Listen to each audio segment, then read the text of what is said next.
declarar isso. O Filho de Davi está aqui nesse momento. Ele habita em cada um de nós.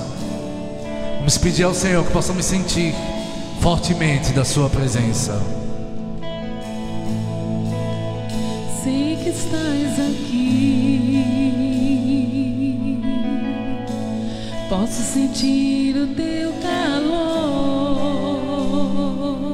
Peça ao Senhor, vem me envolver, vem me envolver,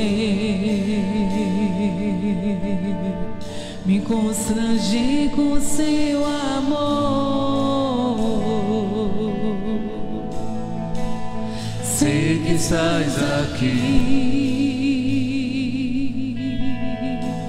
posso sentir o teu calor.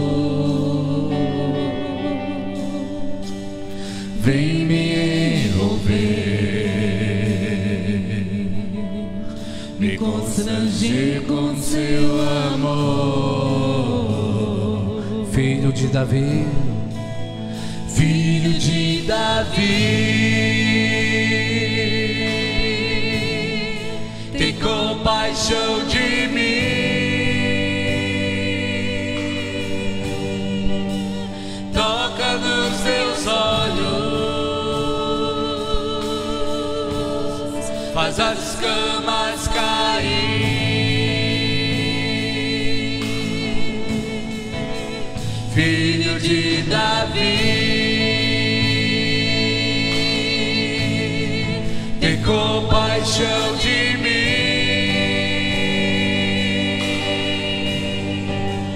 Toca nos teus olhos,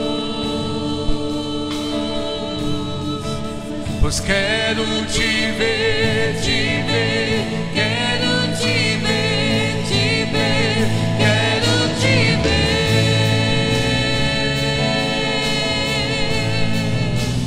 Quero te ver.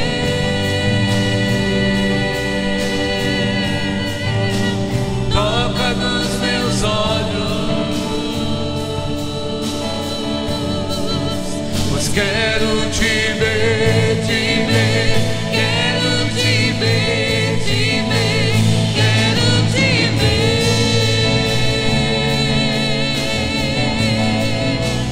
Quero te ver.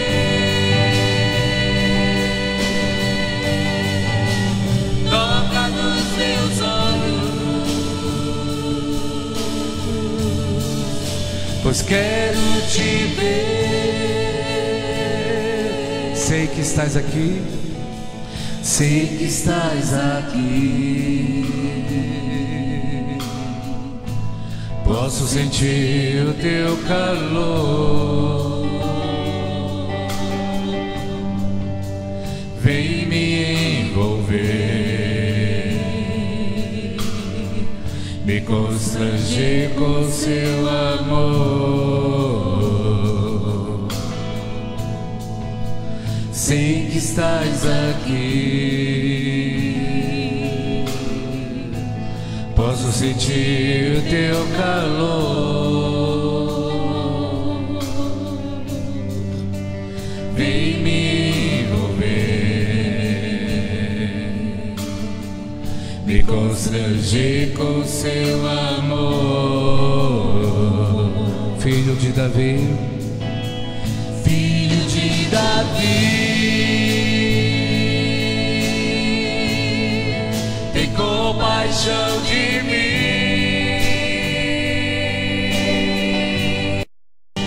Toca nos meus olhos, faz as escamas cair.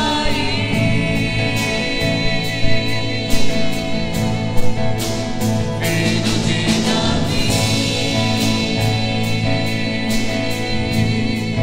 tem compaixão de mim.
Aleluia. A igreja pode sentar.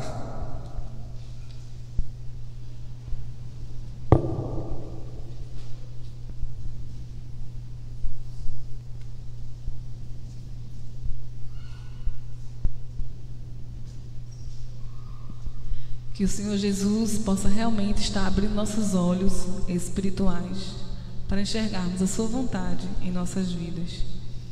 Continuemos louvando ao Senhor com sua leitura bíblica, que se encontra em 1 Coríntios 15, do 51 ao 58, que diz: Eis aqui vos digo um mistério. Na verdade, nem todos dormiremos, mas todos seremos transformados.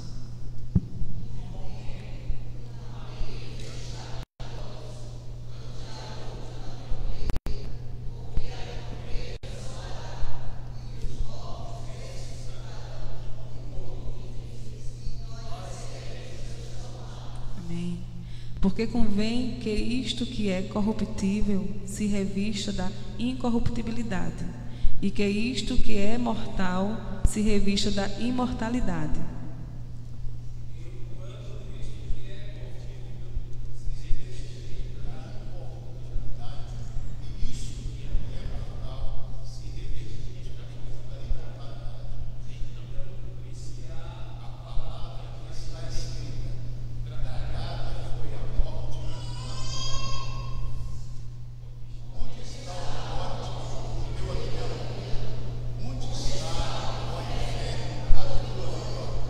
Ora, o aguilhão da morte é o pecado, e a força do pecado é a lei.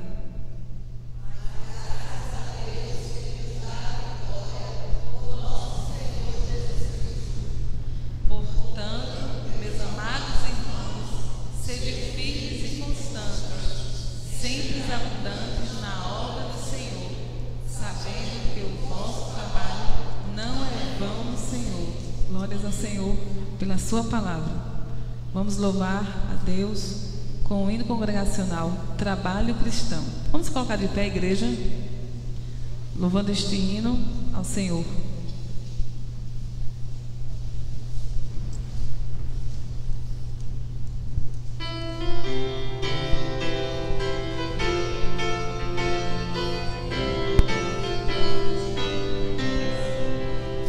Vamos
Glórias a Deus. A igreja pode sentar.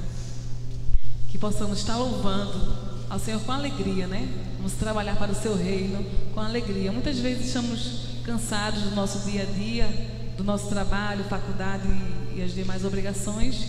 Muitas vezes chegou domingo, estou meio mole, mas com o Senhor a gente pede assim, a força no Senhor, que Ele nos renova, né? E possamos trabalhar para Ele com vigor, com labor, que o Senhor há de nos abençoar mais e mais.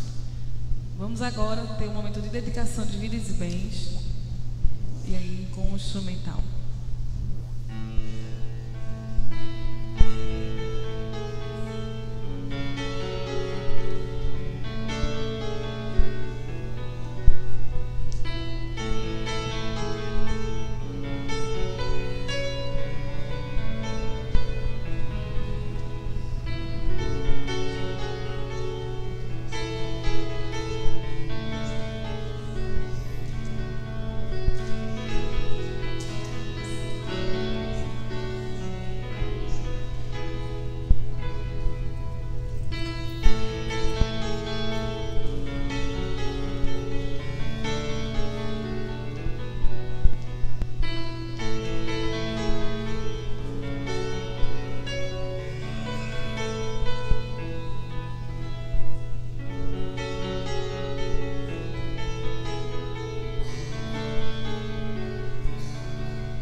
Gostaria de chamar a irmã Aline para fazer essa oração de gratidão ao Senhor.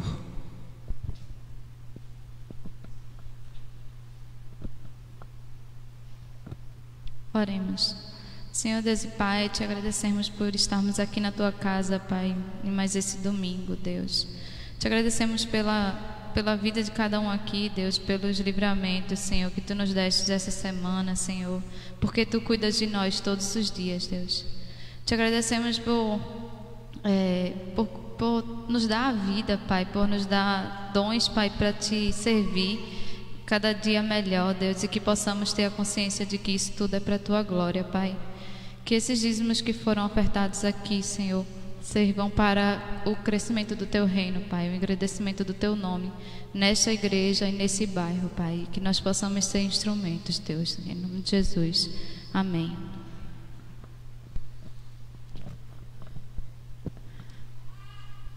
Agora teremos o momento da mensagem bíblica.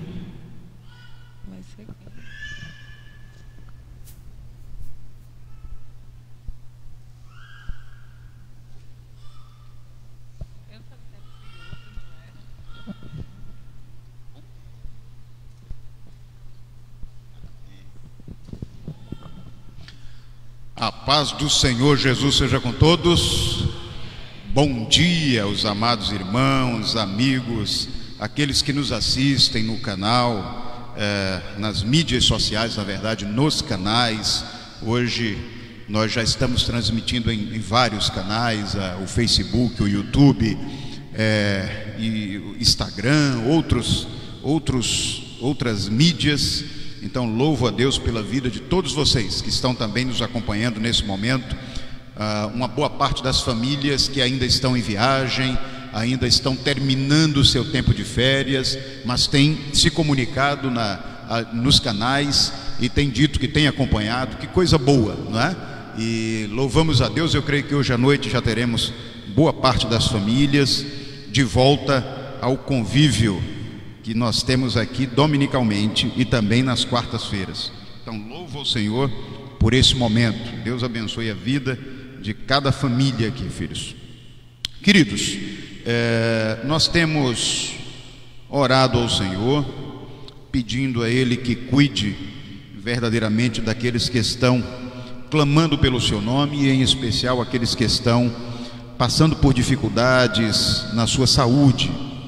E temos alguns nomes que eu quero trazer para os irmãos que entraram na relação de oração pelos enfermos, pelo menos 2 nomes, além daqueles que os irmãos já conhecem, que já estão na lista de oração, além do irmão Antônio, pai de Selma, de Fernando, de uma família muito especial para nós, que está voltando à igreja depois de muitos anos. O seu Antônio está em recuperação.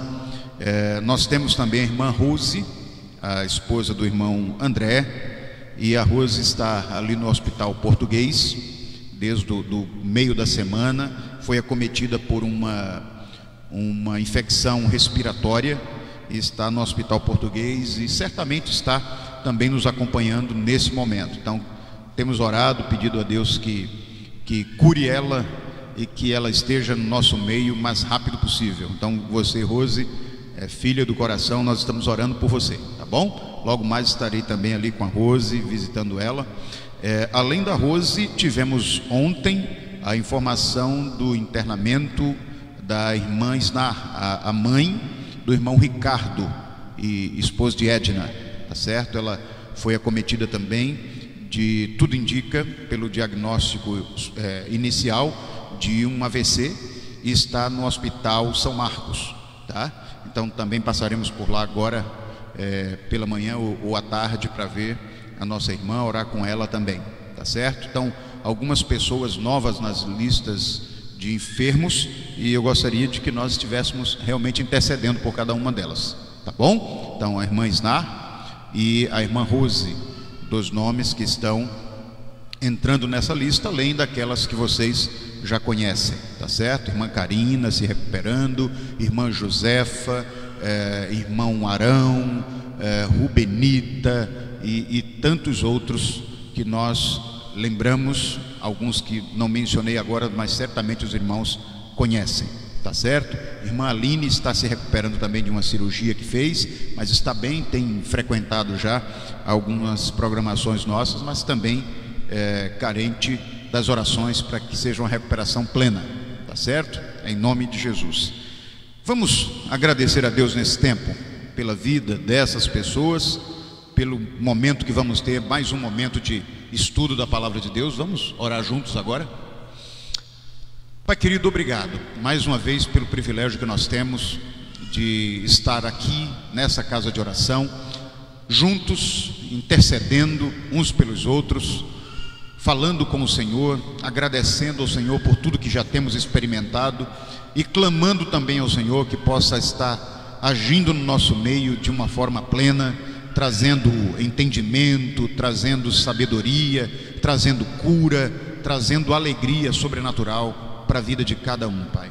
Obrigado mais uma vez por aqueles que também estão acompanhando este culto, estão prestando o seu culto, talvez por causa de um leito de enfermidade, talvez porque estão distante da igreja, morando distante, talvez estejam em gozo de férias, estão nos acompanhando pelos canais da internet. Abençoa a vida deles, traz também para eles um alento sobrenatural, traz a eles alegria sobrenatural e a convicção que o Senhor está cuidando de cada um deles. Dá-nos, Senhor, uma manhã maravilhosa na Tua presença, como nos já destes à noite, cuidando do nosso sono. Te agradeço e dá-nos sabedoria também na leitura do texto da Tua palavra e discernimento para entendermos cada uma das letras que aqui estão expostas. Obrigado mais uma vez por tudo, tem misericórdia e que as palavras dos meus lábios e o meditar do meu coração sejam agradáveis ao Senhor, em nome de Jesus.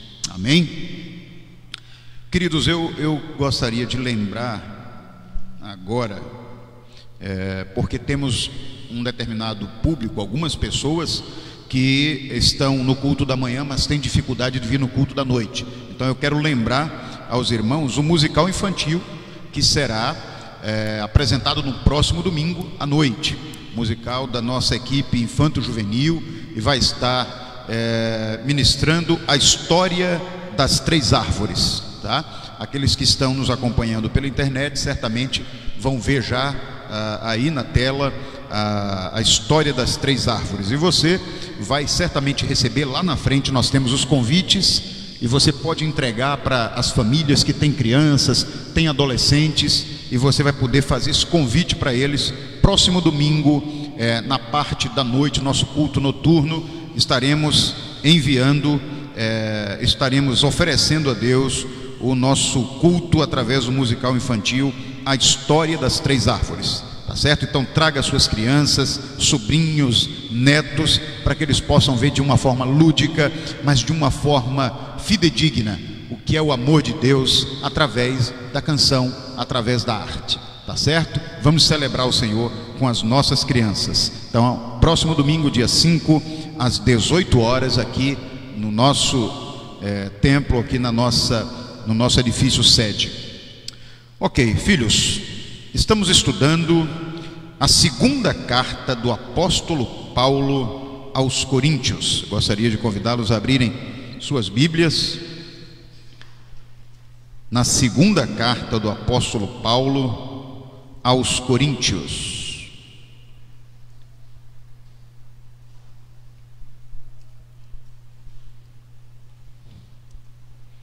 Segunda carta do apóstolo Paulo aos Coríntios.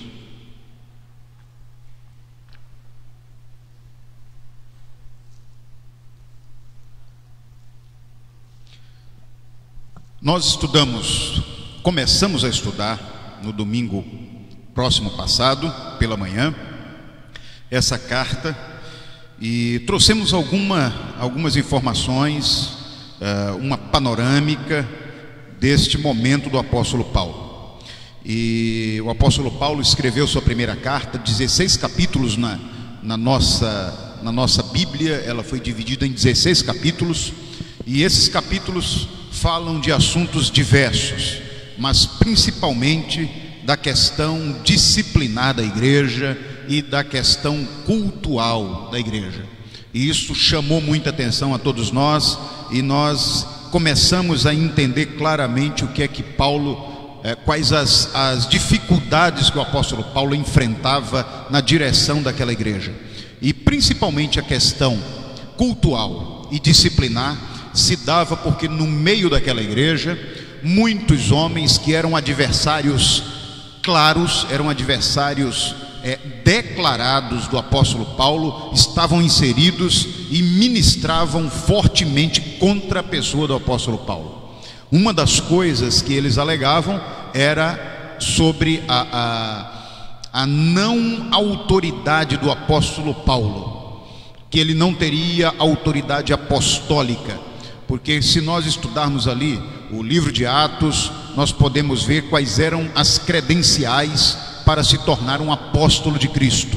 Vocês estão lembrados o que era necessário? Em primeiro lugar, que tivesse caminhado com Cristo, conhecesse a Cristo e pudesse ter tido intimidade com Ele enquanto Ele estava na terra, ou seja, um contato pessoal com Jesus. Esse era o primeiro critério. Segundo critério, que pelo poder de Deus pudesse manifestar milagres e maravilhas, tá certo? Pudesse ser um homem que tinha autoridade, tinha poder de Deus para ministrar milagres no meio do povo. Então eram duas credenciais para aqueles que eram apóstolos, chamados apóstolos.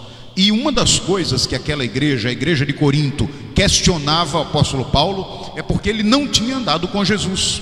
Segundo aqueles homens, Paulo não foi um que caminhou com Cristo.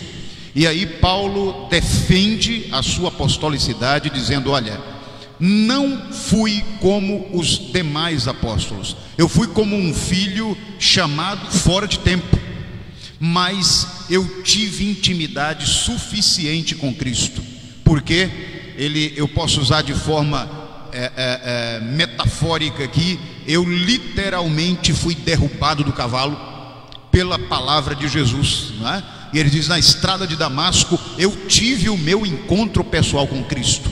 Eu não caminhei enquanto ele estava aqui na terra, no seu ministério aqui na terra, mas depois dele subir aos céus, ele falou diretamente comigo, e eu caí diante dele, e eu reconheci a sua voz, porque eu perguntei: quem és tu que estás falando comigo? E ele disse: eu sou Jesus, aquele a quem você persegue. E ele diz: eu tive essa intimidade, e ele andou comigo e eu com ele, e eu experimentei no próprio corpo a marca desse encontro. Diz que os olhos dele foram cegados e uma crosta tomou conta dos seus olhos. E ele diz: essa experiência é fundamental para mim. Eu andei com Cristo, sim. E a questão dos sinais e maravilhas, dos milagres e maravilhas, vocês já andaram comigo, não tenho o que questionar. Deus já me usou de forma maravilhosa para abençoar vocês, fazendo milagres no meio de vocês, tá? Eu não sei se vocês estão lembrados de tantos dos milagres que Paulo fez, não é? Mas daquele jovem que cai do primeiro andar, e ele abraça aquele jovem depois de morto ressuscita, assim como outros apóstolos tiveram essa experiência, não é? Então, muitas coisas que eram alegadas contra a apostolicidade de Paulo, ele foi ali veemente na sua palavra contra aqueles homens, aqueles líderes da igreja, defendendo a sua apostolicidade. Então isso era uma das coisas que mexia com o coração do apóstolo Paulo. E segundo os comentaristas, essa segunda carta do apóstolo Paulo é uma das cartas onde ele mais expõe o coração dele. É uma das cartas onde ele mais mostra a sua aflição diante de tanta acusação, diante de tanta palavra que não era correta, que não era justa, que não era digna em relação a ele. É um dos momentos onde ele escreve uma carta e ela é menos sistemática. Você sabe que Paulo era muito sistemático no seu ensino, e aqui ele abre o coração de uma forma não sistemática, e ele diz: meu coração dói. Me lembro que ainda na primeira carta ele dizia: como vocês podem pensar isso de mim? Eu andei com vocês, eu comi com vocês, vocês tiveram esse tempo suficiente comigo para conhecer o meu coração, para conhecer o meu caráter. Vocês estão questionando inclusive a minha integridade moral, e isso mexe comigo, isso me incomoda, porque Deus conhece o meu coração e vocês me conhecem. Como vocês podem ouvir e engodar a mente de vocês com mentiras de homens que não são da graça de Deus, homens que não vivenciaram a Cristo como eu vivenciei, e estão influenciando vocês? Como vocês podem ter esse tipo de questionamento a meu respeito? Isso chama atenção para a igreja de hoje, não chama? Quantas vezes nós, de forma injusta, quantas vezes argumentamos ou questionamos um irmão ou uma irmã, muitas vezes sem saber exatamente o que está acontecendo, quais as circunstâncias vivenciais de cada irmão. Nós muitas vezes fazemos comentários que denigrem a vida do irmão, que denigrem a pessoa do irmão ou da irmã. Isso é muito triste, isso se repete até hoje, isso é um mal que acompanha, infelizmente, boa parte do povo cristão. E é por isso que a gente lê lá em Mateus 18, eu chamo a atenção disso para a igreja de Jesus. Se você quer chamar a atenção de um irmão, está vendo alguma coisa errada, não comente com outras pessoas, vá, como diz Mateus 18, vá até o seu irmão e diga a ele o que você está vendo, escute o seu irmão, e se ele estiver errado e se arrepender, ali acaba o assunto e você ganhou o seu irmão, você ganhou ele de novo. Então não comente porque você ouviu de alguém. Se tem dúvida no coração, vá até o seu irmão.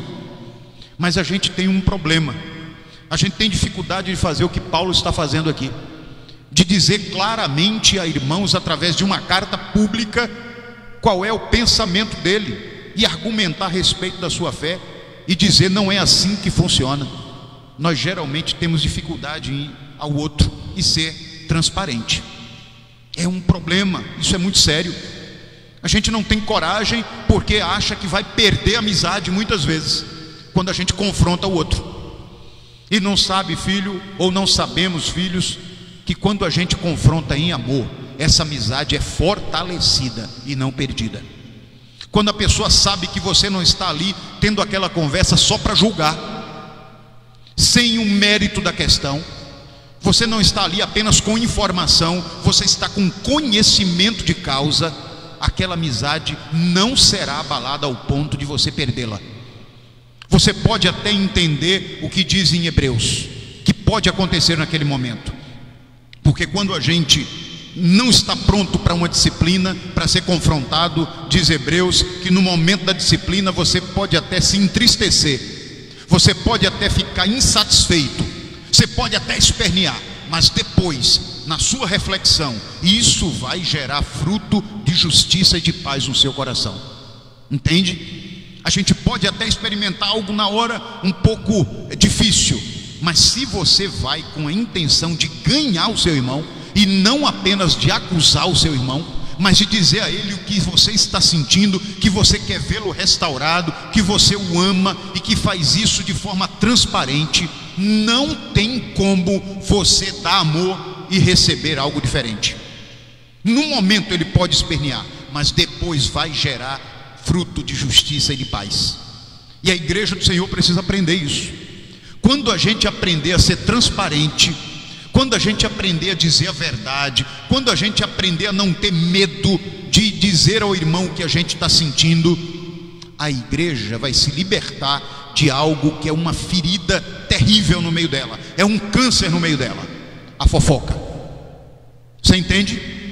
Só assim a gente acaba com esse mal no meio da igreja do Senhor, no meio das famílias, no meio de qualquer grupo social. A igreja é um grupo social com um fim, homens e mulheres separados. A gente vai ver aqui no decorrer desse texto, desse estudo, que nós somos separados, chamados santos. Santo não é simplesmente a questão moral, é a questão de integridade espiritual, e a moral está dentro dessa integridade. Integridade como representando o todo, o inteiro, íntegro, não apenas na questão moral, mas na questão física, na questão espiritual, na questão relacional, em todas as áreas do ser, de forma holística. Vocês entendem isso? Quando a gente aprender a ser transparente, como Paulo está sendo transparente, com a igreja que ele plantou, a fofoca não está mais dentro da igreja, a fofoca não vai acontecer mais nas famílias, a fofoca não vai acontecer aonde quer que você esteja. Pode ser que até você seja taxado de o super sincero. Eu me lembro de um personagem, né, de comédia, que era o super sincero. Aquele dali era diferente, ele falava a verdade, mas ele não estava nem preocupado em ganhar ninguém, ele estava querendo dizer a verdade, e aí atropelava tudo, machucava todo mundo. Cristão não. O cristão, ele é sincero, mas ele tem um objetivo na sua sinceridade. O discípulo de Jesus tem um objetivo na sua transparência: é ganhar aquele que está mal diante do Senhor e diante do grupo social que ele convive. Quando você quer resgatar aquela pessoa, você vai fazer isso em amor, você vai confrontar em amor. E quando a gente oferece amor, a gente recebe amor também. Como diz Hebreus, pode não ser naquela hora, mas depois vai gerar fruto de justiça e de paz. Tenha paciência, tenha paciência. Todos nós somos humanos, e ser confrontado não é fácil. Você já foi confrontado alguma vez? Alguém já chamou você para falar algo que você está errada diante de Deus e diante do grupo que você está inserido? Aquilo foi fácil de ouvir? Não é fácil não, filho.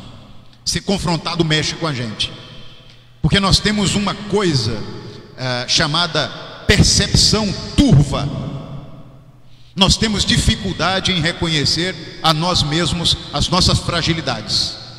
Você quer ver uma das coisas mais comuns de nós detectarmos? Quando você vai fazer uma entrevista com uma pessoa, quando você senta no gabinete para conversar com alguém que está chegando, está se apresentando à igreja. Quando eu acompanho, por exemplo, um casal, né, e eu faço uma pergunta básica, você experimente fazer isso: fulano, quem é você? Fulana, quem é você? Filhos, é muito difícil. É muito difícil. É difícil falar sobre nós mesmos. É difícil reconhecer as nossas fraquezas, as nossas fragilidades, reconhecer até os nossos potenciais. É muito difícil reconhecer isso. E Paulo está sendo totalmente transparente com a igreja dele aqui, perguntando à igreja: vocês me conhecem de verdade? Vocês podem dizer quem sou eu? Porque o que estão dizendo aqui de mim, esse não sou eu. E traz esse ensinamento para nós. Mas a partir da segunda carta, isso ainda no início e no meio e no final da primeira carta, mas na segunda carta eu quero chamar a atenção de vocês para algumas coisas. Primeiro capítulo, versos 1 e 2, diz assim o apóstolo Paulo. Ele começa fazendo algo que é típico do apóstolo ou dos apóstolos no início da carta. Paulo, apóstolo de Cristo Jesus, pela vontade de Deus, e o irmão Timóteo, para a igreja de Deus que está em Corinto, com todos os santos de toda a Acaia. As cartas primitivas traziam o nome e a saudação do remetente no início da correspondência e não no fim. E vale a pena nós destacarmos algumas coisas. Em primeiro lugar, Paulo se apresenta como representante de Cristo. Paulo, apóstolo de Cristo Jesus. A palavra apóstolo quer dizer enviado. A palavra apóstolo quer dizer aquele que é enviado. Aí vocês lembram que nós falamos aqui a respeito dele ter caminhado com Cristo? Paulo teve uma missão específica. Enquanto Pedro e os outros apóstolos foram comissionados pelo próprio Jesus para anunciar em Jerusalém e aos judeus das circunvizinhanças, Paulo foi chamado especificamente para anunciar as boas novas aos gentios, não é? Então Paulo foi o único dos 12 apóstolos, e depois que Judas morre, entra Matias, não é? Então Paulo foi o único dentre os 12 que foi chamado para falar das boas novas àqueles que não eram judeus, aqueles que estavam em Jerusalém, aqueles que necessitavam conhecer a Cristo, mas não eram da mesma religião. Homens gregos, não é? Que estavam naquela região, romanos que estavam naquela região, mas não conheciam Cristo, precisavam ser alcançados. E Paulo foi comissionado especificamente para isso. Então a primeira coisa, ele se apresenta como apóstolo, ou seja, como alguém enviado com uma missão. As credenciais de um apóstolo, como eu disse a vocês, eram exatamente ter caminhado com Cristo, ter sido testemunha ocular da sua ressurreição e realizar prodígios e sinais e maravilhas. E isso Paulo já deixou claro: isso eu fiz. Eu não acompanhei a ressurreição de Cristo, eu não estava naquele momento, mas eu acompanhei e caminhei, fui confrontado pelo Cristo ressurreto. Fui confrontado pelo Cristo ressurreto, aquele que literalmente na estrada de Damasco me derruba ali daquele cavalo e tem uma conversa pessoal comigo. Então os outros apóstolos não tiveram essa experiência que o apóstolo Paulo teve. Por isso ele diz: sou apóstolo, e deixa claro no início do texto: sou apóstolo de Cristo Jesus. De Cristo Jesus. Ele é conhecido, Paulo, em todos os meios literários, estudiosos da palavra de Deus, como o maior evangelista, o maior pastor de igreja, o maior missionário sobre a face da terra de todos os tempos, o maior plantador de igrejas, o maior teólogo de todos os tempos. Paulo, ele é realizador da maioria das cartas que são orientadoras, cartas doutrinárias da igreja. Apóstolo Paulo era o mais capaz, intelectualmente falando também. Vocês lembram de que forma ele foi criado?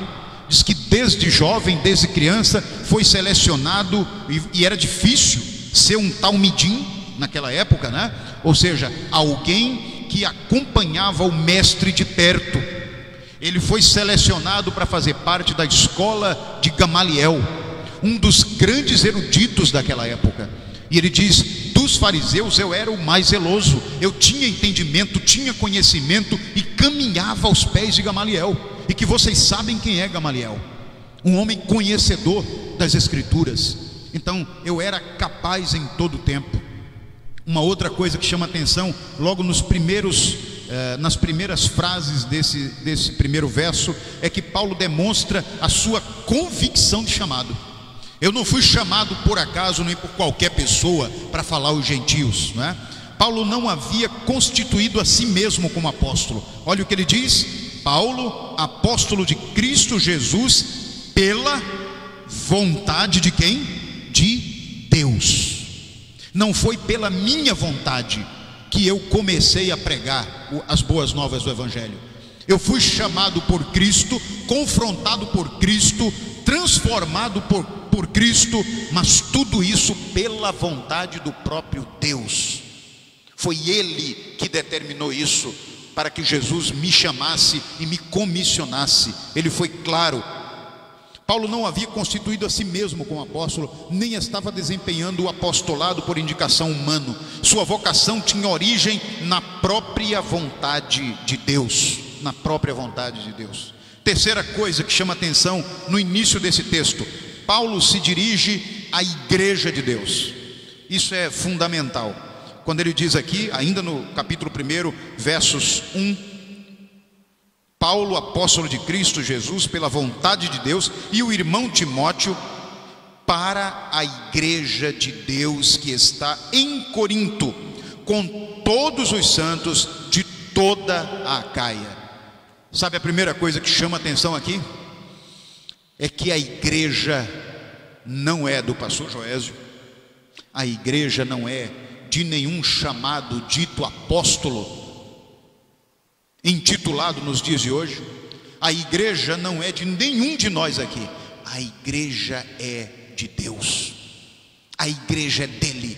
Ele comissiona alguns para dirigirem a sua igreja, mas o corpo é dele. O tudo é dele. É ele que sustenta essa igreja. Filha e filho, é um milagre a igreja do Senhor está aberta nos dias de hoje. Está funcionando da forma que está funcionando hoje. Isso é um milagre. Ela não depende de governo, ela não depende de prefeitura, ela não depende de vereador, ela não depende de ninguém. Ela só depende da graça, misericórdia e sustentação do próprio Deus. Você está num organismo vivo, mas que é totalmente espiritual. Dá para entender isso? Um organismo vivo, que funciona, que se mexe, que acolhe, que esquenta, que evidencia, mas é um organismo espiritual. É isso que Paulo está dizendo para mim e para você aqui. Não é um organismo natural, não são homens que tomam conta dele. Nós apenas nos colocamos como canais, e ele capacita pessoas para cuidarem, para fazer com que esse organismo a cada dia se mova de uma forma que agrade o seu coração. Ele simplesmente nos direciona, mas ele é sustentador da própria igreja. Entendem? Uma das coisas que eu me apaixono pela igreja, não simplesmente pela denominação, mas também princípios de nossa denominação que eu acho espetaculares, tá? A questão do sacerdócio real do povo. Sacerdócio real. Todos nós somos chamados para exercer liderança na igreja do Senhor. Todos nós somos chamados a ser testemunhas do Senhor, aonde quer que nós possamos ir. Todos nós temos condição de cuidar uns dos outros, de pastorear um ao outro. O que é que diz lá em Pedro 2,9? Vocês são o sacerdócio real, povo escolhido de Deus. Ele não está dizendo vocês pastores escolhidos de Deus. Ele está dizendo vós sois. Toda a igreja do Senhor é sacerdócio real, povo escolhido, nação santa do Senhor, que vive para glorificar o nome do Senhor e que cuidam uns dos outros. E todos aqueles que se achegam a esse grupo precisam ser cuidados Deus derramou sobre mim, sobre vocês, a unção, poder. Unção nada mais é do que poder, dínamos, poder, para ministrarmos a graça do Senhor sobre uns, sobre os outros. Vocês têm toda a condição de serem preparados e exercerem uma liderança que agrada o coração de Deus. Cada um com a sua personalidade. Deus não anula a personalidade de ninguém quando Ele quer usar. Ele usa você do seu jeito. Ele usa você para ministrar da sua forma. A única coisa que Ele diz é: do seu jeito, manifeste os frutos do Espírito. Do seu jeito. Eu não quero, você não precisa talvez ir para seminário para ser alguém que é um pastor de coração dentro de um grupo pequeno. Você não precisa, filho. Você só precisa manifestar paciência, longo ânimo, paz. Você precisa manifestar alegria. Você precisa aprender a ter perseverança, frutos do Espírito de Deus, para poder cuidar um do outro. Quando você vê alguém vir com uma palavra dura sobre você, você tentar entender e perceber o que está nas entrelinhas daquelas palavras, daquela forma, o que é que está por trás daquilo. Muitas vezes um dia difícil daquela pessoa, muitas vezes está enfrentando uma tribulação tremenda. Você sabe o que é que significa a palavra tribulação no Novo Testamento? Aqui ela remete, o original dessa palavra, esmagamento. Talvez você hoje possa pensar duas vezes quando você for usar a palavra tribulação. Eu estou passando por uma tribulação. Você não tem noção às vezes do que é tribulação. Sabe que na Inglaterra antiga era usado uma forma de buscar tirar a verdade de criminosos, para que eles confessassem seus crimes. Sabe o que é que se fazia? Se colocava o homem deitado sobre uma plataforma, e à medida que ele não confessava os crimes, iam sendo colocados sobre ele pesos, placas, pedras, madeiras, pesos, que aos poucos, enquanto ele não confessava, iam esmagando aquela pessoa até que ela morresse. Isso é o que arremete a palavra tribulação. Pessoas que estão sendo esmagadas. Tem gente que pode estar sendo esmagado pelas lutas do dia a dia, esmagado por situações dentro da própria casa, injustiça feitas pelo esposo ou pela esposa, por filhos, esmagados pela pressão da sociedade no trabalho, esmagados pela pressão social na sua questão espiritual. Aonde você está sendo esmagado de todas as formas. Pode sim, mas você pode estar usando a palavra tribulação de forma errada. Uma pequena situação que deixa você um pouco aflito, você já disse que é tribulação. Filho, tribulação é algo muito maior. Você pode até estar passando por uma aflição, mas tribulação, cuidado quando você usar essa palavra, tá? Mas era isso que a gente via aqui, o apóstolo Paulo falando claramente aqui. A igreja do Senhor, ela é sustentada pelo Senhor, e que dá livramento, e que dá paz, e que dá descanso, e que dá consolo, mesmo na tribulação, mesmo quando a igreja está sendo esmagada. Porque tem gente hoje sobre essa terra, igreja do Senhor, em países que o evangelho não tem liberdade para ser ministrado, que estão sendo verdadeiramente esmagados. E a gente às vezes não tem noção disso. Já dizia um grande pregador, particularmente admiro demais, e foi para o céu agora no ano passado, não é?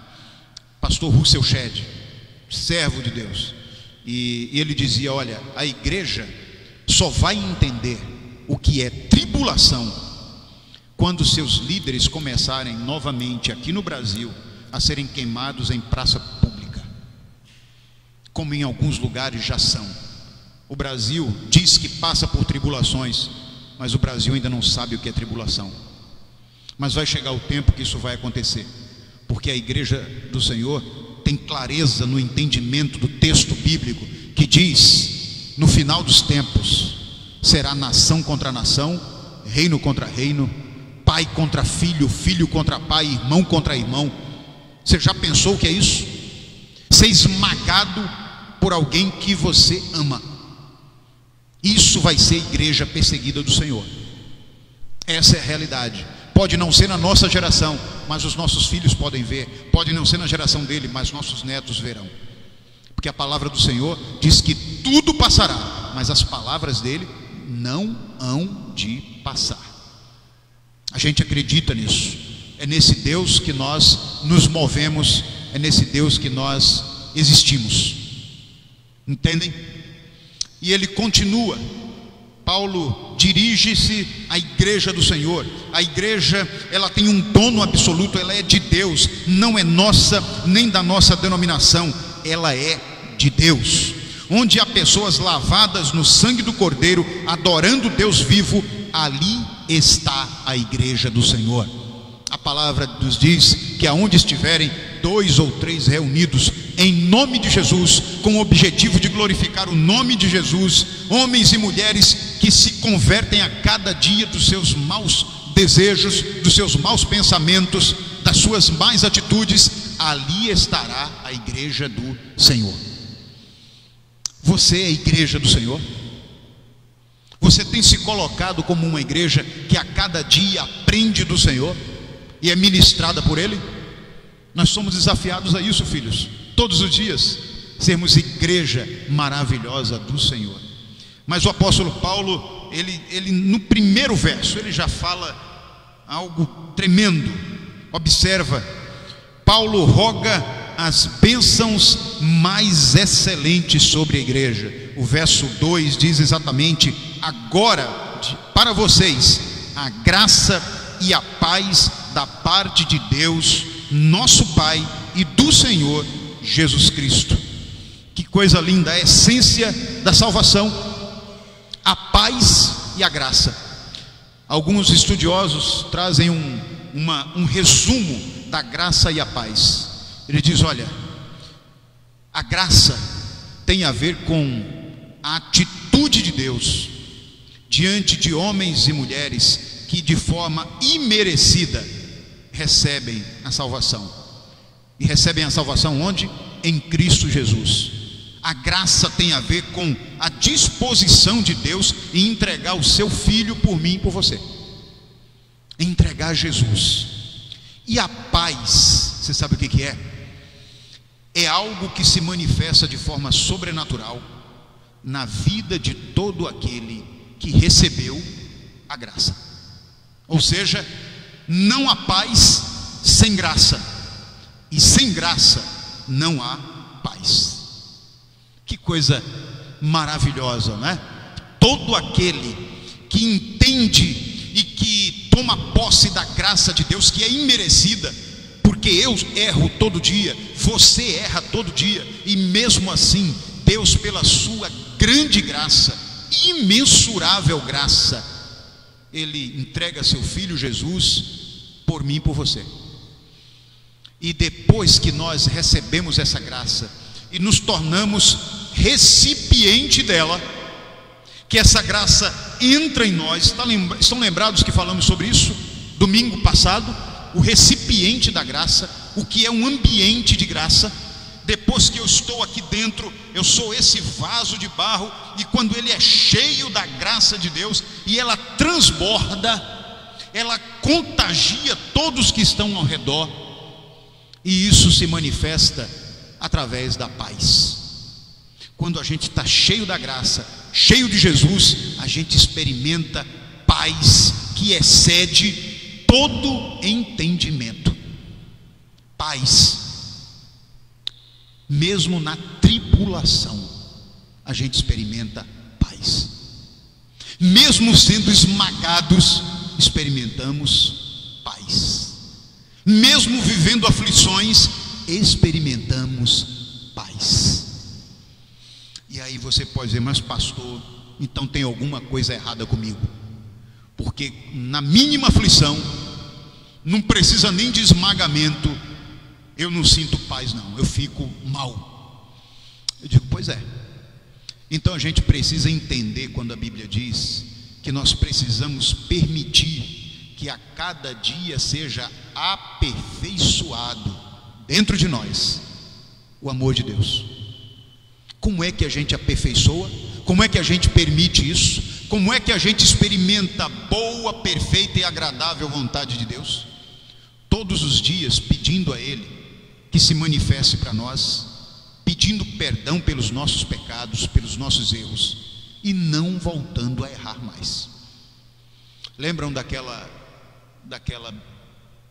brincadeira que eu já disse a vocês, que um colega, pastor, professor de seminário disse um determinado dia na turma, falando sobre errar, sobre pecar, e ele diz, olha, pecar, todos nós pecamos, mas o que a misericórdia de Deus é sobre nós e a graça dele é sobre nós, quer dizer, é que se você for pecar de novo, seja criativo, não peque do mesmo jeito não, porque isso é você crucificar Jesus de novo. Você está entendendo? Cada vez que você erra da mesma forma, você está crucificando Jesus de novo. Se for pecar, se for errar, erre de forma criativa, mude o erro, mas você todo dia errar da mesma forma, pedir a Deus misericórdia todo dia, você está crucificando Jesus de novo, filho e filha. Deus é muito bom, porque diz a sua palavra que é por causa das suas misericórdias que nós já não fomos dizimados da face da terra. Não fomos dizimados da face da terra. É por causa da misericórdia dele que eu estou aqui, que você está aqui. Mas a gente não pode brincar com a misericórdia de Deus. Ele é pai de todas elas, pai de todas elas, mas a gente não pode brincar com isso. Tem que pedir a Deus para nos orientar, dar discernimento a respeito de cada circunstância que a gente enfrenta, para que a gente cresça naquela circunstância, que a gente aprenda a construir fortalezas para o que está fora não poder mais entrar no nosso coração, e que essa mesma fortaleza nos ajude a aquilo que está dentro e que faz bem não saia. Essa fortaleza tem que ser construída ao redor do coração. E aí já diz o texto da palavra de Deus, guarde o seu coração, porque é exatamente dele que provém toda a sua vida. Provém dela. Guarde o seu coração, e o Deus da paz, o Deus de toda misericórdia, conduzirá você em vitória, em nome de Jesus. Nós paramos no verso 2. Olha como é maravilhosa a palavra de Deus, não é? Quanta coisa a gente aprende com 2 versos. Quanta coisa a gente aprende. E eu fico aflito às vezes quando eu vejo alguém dizer, já li a Bíblia 10 vezes. Eu digo, muito bom, é ótimo, mas você estudou o que você leu? Você se aprofundou? Você pesquisou? Você bebeu de verdade desse negócio? Ou você está competindo com algumas pessoas que também lê muitas vezes? Porque se for isso, filho, não vai adiantar. Porque você vai pegar um texto desse, vai passar por cima disso aqui, sem perceber o que Deus está falando para você. Em 2 versos, em uma apresentação do apóstolo Paulo, numa carta à sua igreja, quanta coisa a gente aprende. Quanta coisa a gente aprende.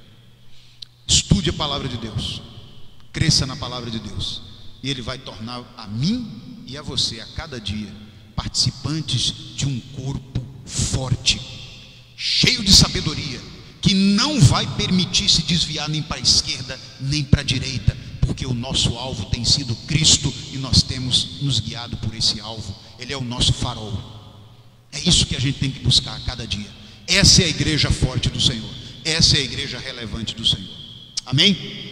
Que o Senhor nos abençoe, e no próximo domingo nós estaremos com a graça dele continuando o nosso estudo da 2ª carta do apóstolo Paulo aos Coríntios, a partir do verso 3 agora.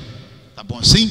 Você que nos assiste está convidado também a continuar adorando ao Senhor através do estudo da sua palavra, todos os domingos pela manhã, aqui junto conosco na Primeira Igreja Batista do Engenho do Meio.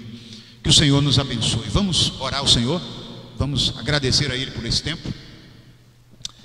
Pai querido, obrigado por esse momento tão especial de reflexão, de estudo da Tua palavra, do Teu amor sendo manifesto através de cada letra, de cada palavra que aqui está contida no livro da vida, Pai.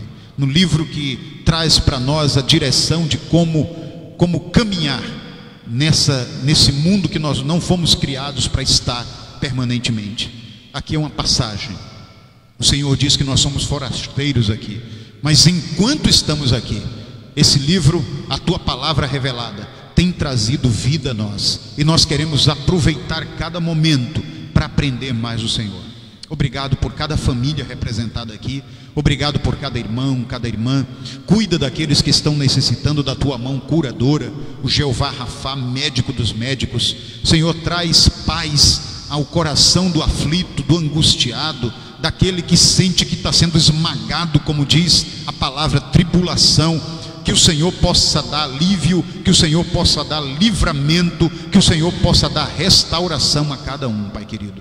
Cuida dos casamentos, cuida dos relacionamentos, cuida dos ministérios, cuida da Tua igreja de forma cada dia mais clara para nós, para que nós possamos perceber que ela é do Senhor, e é o Senhor que a sustenta, é o Senhor que a dirige, e pelas Tuas misericórdias, que o Senhor possa usar cada um de nós como canais liberadores do Teu amor. Obrigado por tudo. Dá-nos um restante de dia na Tua presença e traz-nos logo mais à noite para celebrar o Senhor mais uma vez às 18 horas, juntos aqui nesse lugar, nesta casa de oração. É o que eu te peço e te agradeço em nome de Jesus. Que a graça do Senhor Jesus, o amor de Deus o Pai, a comunhão e a consolação do Santo Espírito de Deus seja com esta igreja e todo o povo do Senhor sobre a face da terra, hoje e sempre. Amém e amém. Que o Senhor nos abençoe.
Meu Deus e meu Pai, eis o desejo, ouvir tua voz.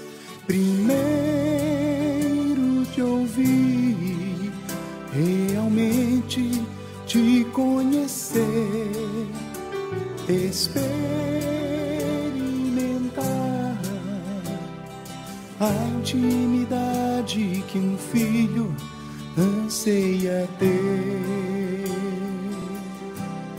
Me curvo diante de ti, soberano Deus e Pai. Com louvor eu proclamo assim: sou fruto da graça, do amor que me basta, sou teu.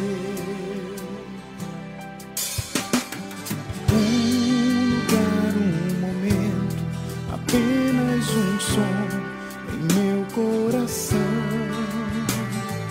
Meu Deus e meu Pai, eis o anseio, ouvir tua voz.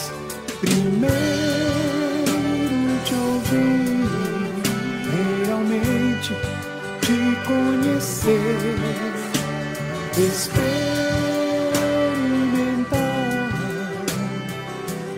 intimidade que um filho anseia ter. Me curvo diante de ti, soberano Deus e Pai. Com louvor eu proclamo assim: sou fruto da graça, do amor